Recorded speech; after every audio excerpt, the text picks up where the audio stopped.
oxygen atoms which are shown in blue. So here you can see the pictorial representation of a balanced chemical equation showing the same number of hydrogen atoms and oxygen atoms on both the sides of the equation. Now, to find out whether this equation is balanced or not, we must compare the number of atoms on both the left hand side as well as right hand side of the equation. Here you can see a chemical equation where zinc reacts with sulfuric acid to give you zinc sulfate plus hydrogen. Now you can see on the left hand side there is one zinc atom, on the right hand side also there is one zinc atom. On the left hand side there are two hydrogen atoms and on the right hand side there are two hydrogen atoms. On the left hand side there is one sulfur atom and on the right hand side there is one sulfur atom.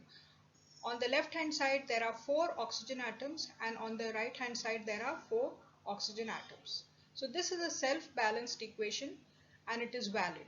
So there is no need to balance this equation because the number of the atoms of the elements zinc, hydrogen, sulfur and oxygen on both left hand side and right hand side are equal in number.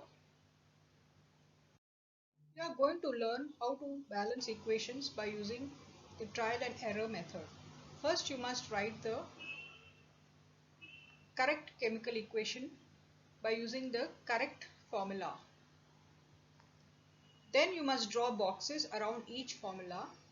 Do not change anything inside the boxes while balancing the equation. So first you must write the equation.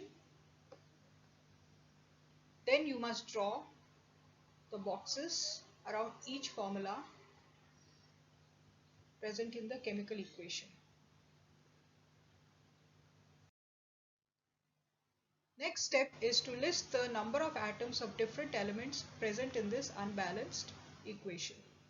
Now you see that there are three elements in this equation, that is iron, hydrogen and oxygen.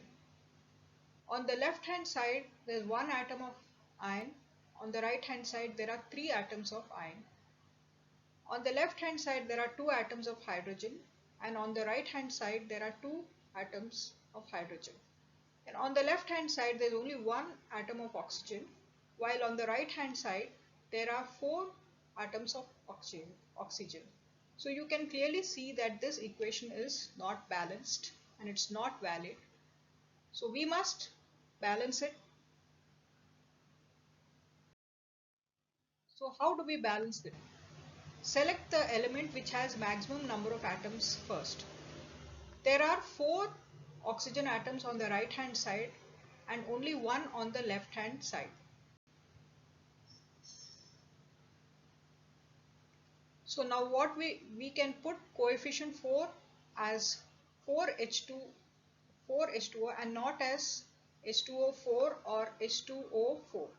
So the coefficient should be put before the formula of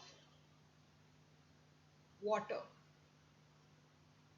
which is made up of two atoms of hydrogen and one atom of oxygen.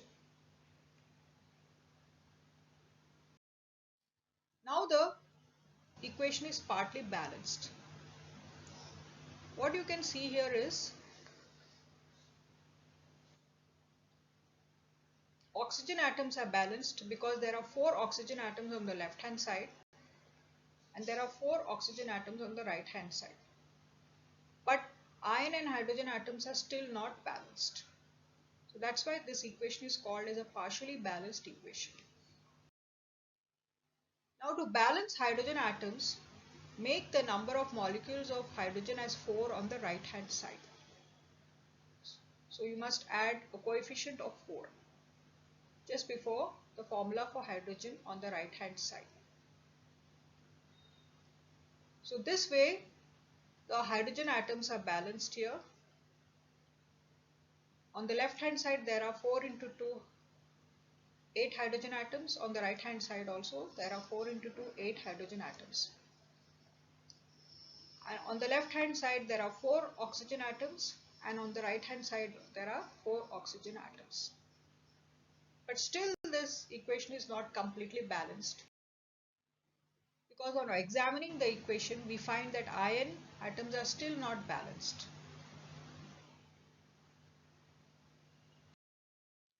To balance iron, we take 3 atoms of iron on the left hand side. So on the left hand side we add 3 just before the formula of iron. So now let us see if the equation is balanced by verifying. We verify by counting the atoms of each element on both sides of the equation. Now you see that on the left hand side there are 3 iron atoms, on the right hand side there are 3 iron atoms. On the left hand side there are 4 into 2, that is equal to 8 hydrogen atoms, and on the right hand side also there are 4 into 2 is equal to 8 hydrogen atoms. On the left hand side there are 4 oxygen atoms, and on the right hand side also there are 4 oxygen atoms. So the number of atoms of elements on both sides are equal. So this equation is completely balanced according to law of conservation of mass.